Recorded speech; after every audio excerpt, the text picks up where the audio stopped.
très jeune, après mon bac, j'ai 3 ans dans une école de beaux-arts à Paris.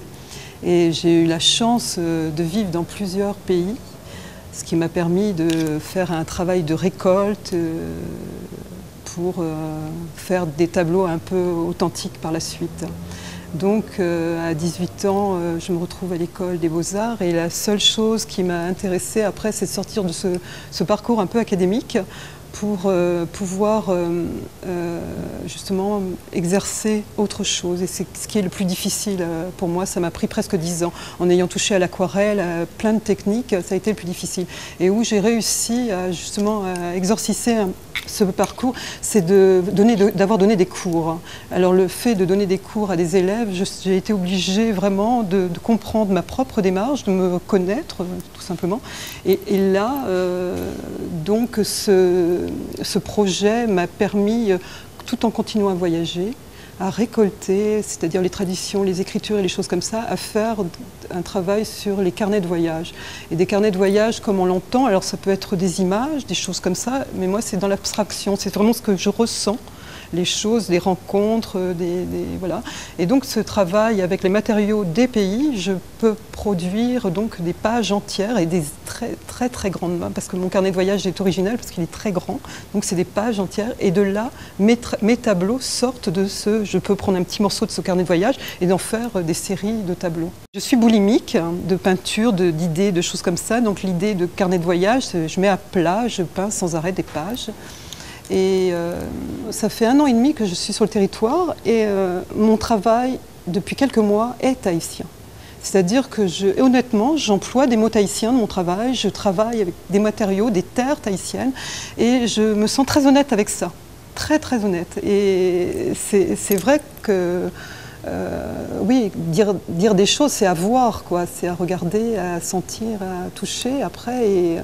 Et donc, oui, c'est très intéressant ces passages-là. J'ai un grand passage, alors c'est quelque chose de très féminin, c'est les tons de terre. Mais là, bon, alors il y a des explications, il y a l'Afrique, il y a la Nouvelle-Calédonie, je revenais 3 ans en Nouvelle-Calédonie, donc couleur terre, évidemment. Là, actuellement, je me dis peut-être que ces bleus turquoise me tentent, je regarde par les fenêtres et je me dis, c'est très beau aussi. Je pourrais envisager des bleus plus tard, mais c'est vrai que là, le travail de la couleur terre, comme ça, me permet de travailler pas des grandes choses, mais des détails de vie. C'est-à-dire que je peux m'arrêter sur quelque chose que personne ne verra, ou alors au microscope. Ça m'intéresse. Ça, je trouve que la chose qui est presque banale m'intéresse. Et faire des tableaux ou des pages de carnet de voyage avec ça, c'est fabuleux. C'est fabuleux. Et donc les matériaux, oui, je travaille avec tous les pandanus, tout ce qu'on trouve, on récolte. Vous verriez l'état de mon sac, c'est effrayant, parce qu'on récolte, mais tous, on est comme ça. Hein. La nature est extraordinaire et généreuse. Je ne suis pas que peintre, je sculpte, justement. Le côté 3D m'intéresse, et toujours, justement, parce que pour t'éloigner, un tableau, je raconte souvent à mes collègues, c'est un nombril, on se regarde, c'est effrayant, quoi. Alors que quand tu fais un 3D, tu tournes autour, tu regardes, tu te lâches, le lâcher-prise est extraordinaire dans une sculpture. Et l'histoire de ces robes, c'est quand je suis arrivée, j'ai fait une très jolie rencontre d'un directeur de troupe de danse et qui m'a fait visiter la Maroto. Alors c'était entre démystifier le côté touristique de Tahiti. Alors ça a été au bout de 15 jours une belle découverte. Et après là-dessus, pour le remercier, j'ai habillé les jeunes femmes de la troupe.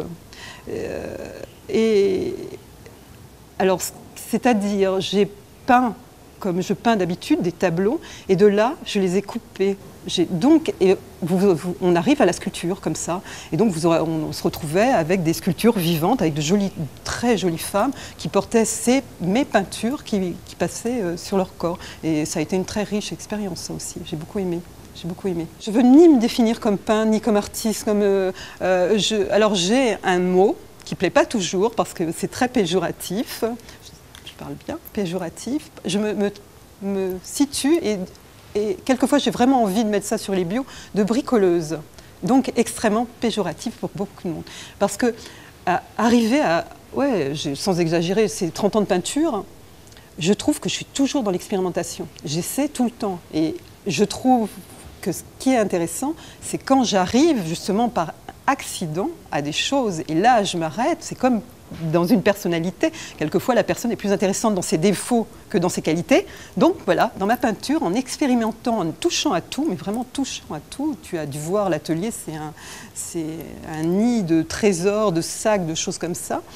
J'arrive, oui, justement, à avoir cette peinture intuitive et là, me situer, ni peindre, ni rien, mais bricoleuse. Ça me plaît bien.